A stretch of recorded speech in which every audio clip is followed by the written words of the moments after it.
Hey, what's up, Reefers? Here is another update, weekly updates of my 45-gallon cube tank. So lately, I have been making a point to not put my hands into the tank unless it's absolutely necessary, and things seems happy. Although I feel like the tank may be starting to take a turn for the worse. Certain things has been happening that I can explain. For example, let me swing over here. If you look at the green Montipora, you see a little white spot, a dead spot. I'm not sure how that happened because nothing fell on it, but I discovered it 3 days ago, and it's just unexplained. But it's not spreading, so I'm just kind of trying to keep things steady. And I'm sure that it'll heal itself. The water property is good. Another thing is that I'm really happy with my Rickodia cluster, but I had to turn down the flow one notch because you cannot see, there's actually a plug, another plug underneath the blue ones. Those polyps are just stretching way thin all the way to the left, almost like it's being blown too hard. And one day, one of the polyps actually detached, and I'll show you guys. Right there is actually the detached Rickodia. It almost like something chewed on it, and I'll get to it a little bit later. And while we are on this side, to the left, you'll see some bubble algae. And that's actually the interesting about this tank.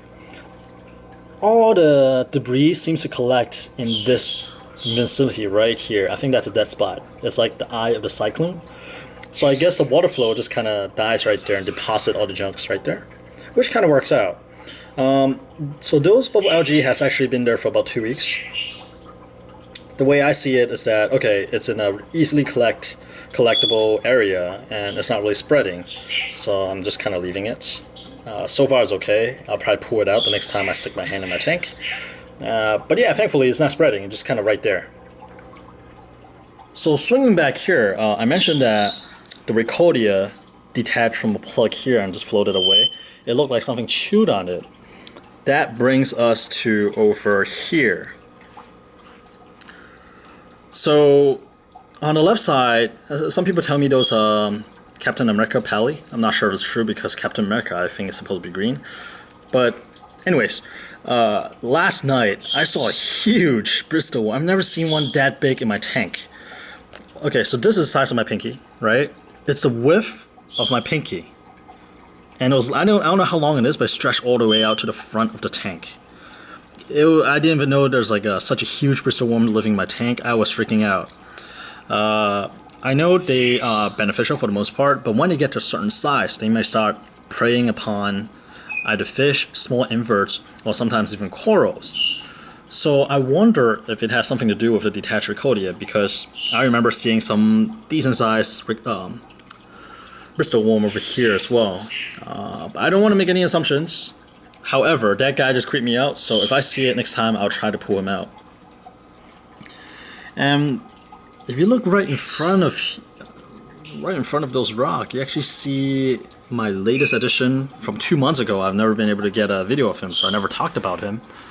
He is actually a green clown Goby, if I can get a fix on him. Yeah, he is a character. He's always in stealth mode, so this is actually pretty rare for him to just come out front, looking at me. I'm trying to get a side view, but he keeps looking at, keep turning and facing me. I don't think I can get a good shot here. But anyways, I picked this guy up 2 months ago, I think, or 2.5, almost 3 months now, and he has just been hiding. It's not until recently he started to come out a little bit more, especially when I'm feeding. Oh, there he goes. So when I feed the tank, sometimes I'll see him dart out, grab some food, and then disappear again. So every time I see him, it's I'm like, oh man, today's my lucky day. I saw my green clown Goby. Even though his name is green clown, is also clown Goby, is so different from my yellow clown Goby, who is like always front and center. Normally he'll just perch and wait. Whenever he sees people in front of a tank, he'll just like swim right up and just beg for food and wait for food. Yeah, but this guy is coming around, so maybe he'll become like the yellow clown Goby one day. So moving on to the clam, I was a little worried about this guy when I discovered the pyramid snails. But after I check him, he's clean, and for some reason, the pyramid snail never bothered him. Like they never tried to go in his shell or attack him at all, which I'm really glad. So it is doing well. I'm not sure if it has gotten any bigger. Maybe because I see him every single day, so I don't see the growth. But yeah, still hanging on. I'm still dosing the tank with phytoplankton once a week, just a little amount. And since we're here, let's take a look at that zoa right in front of the clam, shall we? So I'm not sure what kind of zoa those are, but I started out with just one polyp, and now we got 3. How cool is that? So I'm really happy about that. And like I mentioned last time, the more colorful bubble tip anemone showed up again. It was really unhappy for a while. Him and another one that's still not coming out. It was hiding underneath the frog spawn colony. So I'm really glad it is back out. I'm not sure what was bothering him, but time will tell how it will do. And speaking of the frog spawn, it got big. Right now it's kind of semi-inflated. And when it is more deflated, you could actually see the mouth and the branches that are splitting. So I see some of the heads are splitting, but it's just so congested in there, just like too much stuff going on. So it may be time to split up this frog spawn colony to make some room for growth, and either trade or sell the heads. And right next to the frog spawn, my favorite SPS, Mondipora capricornis.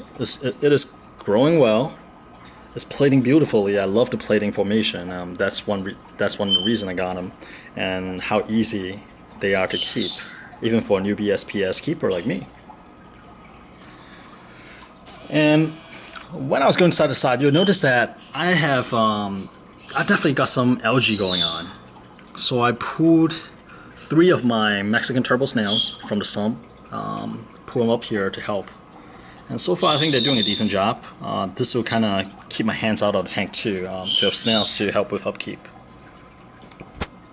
Speaking of the sump, oh, I think I came to the front here. Let me just get a quick shot of him. How cool is that, huh? Little fish. I love little fish. I love having big fish, and then we got quite a few little fish for details, you know, for people to, when they take a close look at the tank, they see like, hey, I didn't notice that before. So anyways, going down to the sump, going down. This is cool, because I was having the toughest time growing Chaetos macroalgae, and look, we got like a cluster here now. Now, it is cool, but I'm not sure if this is a good indicator. For it to have like a sudden population explosion like this must mean that there's excess nutrient in my water from somewhere. All my fish has been accounted for. I don't see any dead snails, so I don't know what is going on. Is something dying that I don't know about? Because there is a little bit of smell now. Before the tank is really clean, I don't smell anything. Now something smells fishy. You know that smell when soft coral dies?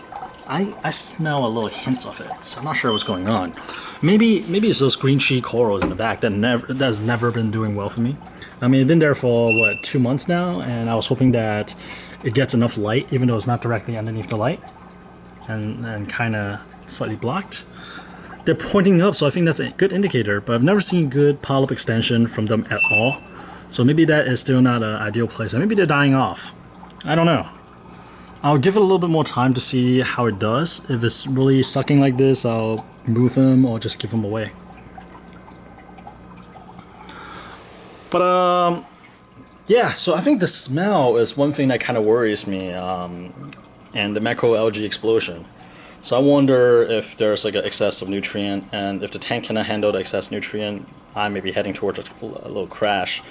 So when I have time, I may do another water change. This will be my 5th water change since I set up this tank. But yeah, so I'm continuing with my hands-off approach, trying to just let the tank stabilize and do its own thing. I just feed and dose minimum stuff.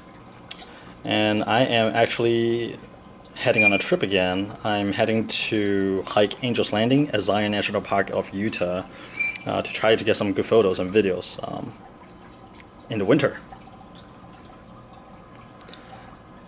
So yeah, if you're interested in photography and traveling and you have not done so yet, check out my adventure travel blog. It's called GoGoVagabond, GoGoVagabond.com, and I think you'll get to know who I am a little bit better if you're interested in that. So it's not just like a random Asian voice behind his videos. Oh yeah, one more obvious thing is that my Bengai Cardinal are obviously not carrying eggs anymore,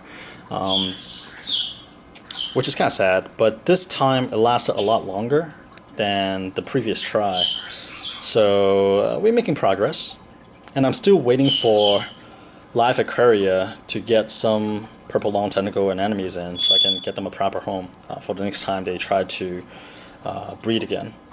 So, alright, well, this video has been pretty long. Thank you for sticking through the whole thing, and I hope you guys all have a good week, and I look forward to your updates on your tank.